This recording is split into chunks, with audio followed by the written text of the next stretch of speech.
Good morning, සුබ උදෑසනක් සෙනමත් පගි. අද අපි මැලේ භාෂාවෙන් පළතුරු වර්ග කිහිපයක් අඳුරගමු.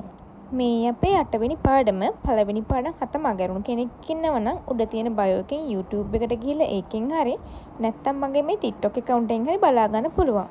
හරි අපි දැන් යමු පාඩමට. පළතුරු වලට අපි මැලේ භාෂාවෙන් කියන්නේ බුවා බුවහන්. බුවා බුවහන්. තනි පළතුරු වර්ගයක් නම් අපි මැලේ භාෂාවෙන් කියනවා බුවා බුආ. අපි කෙනෙක්ගෙන් මේ පළතුරු වර්ගය මොකක්ද කියලා අහනවා නම් අපිට මැලේ භාෂාවෙන් අහන්න පුළුවන් ඉනි බුවා අප. ඉනි බුආ අප. අපි දැන් බලමු පළතුරු වර්ග කිහිපයක්. කෙසෙල්, පීසං, පීසං. අපි කෙසෙල් ගෙඩි වලට මැලේ භාෂාවෙන් කියනවා පීසං.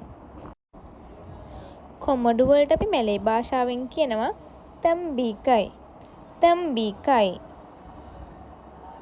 අන්නාසි වලට අපි මැලේ භාෂාවෙන් කියනවා නානස්, නානස්. එහෙමත් නැත්නම් නනස්, නනස්. ඇපල් වලට අපි මැලේ භාෂාවෙන් කියන්නේ ඇපල් කියලා. අපි බලමු ඊළඟ පළතුර අංගූර්. මිදි වලට අපි මැලේ භාෂාවෙන් කියනවා අංගූර්, අංගූර්. දොඩම් වලට අපි මැලේ භාෂාවෙන් කියනවා ඔරෙන්, ඔරෙන්. අඹ, අඹ වලට අපි මැලේ භාෂාවෙන් කියන්නේ මංග, මංග.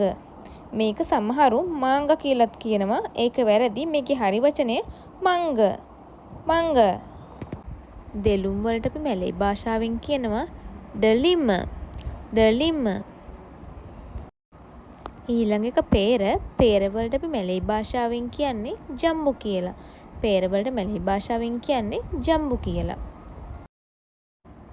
කලප, කලප කියලා අපි මැලේ භාෂාවෙන් කියන්නේ පොල් වලට කලපමුඩා කුරුම්බා.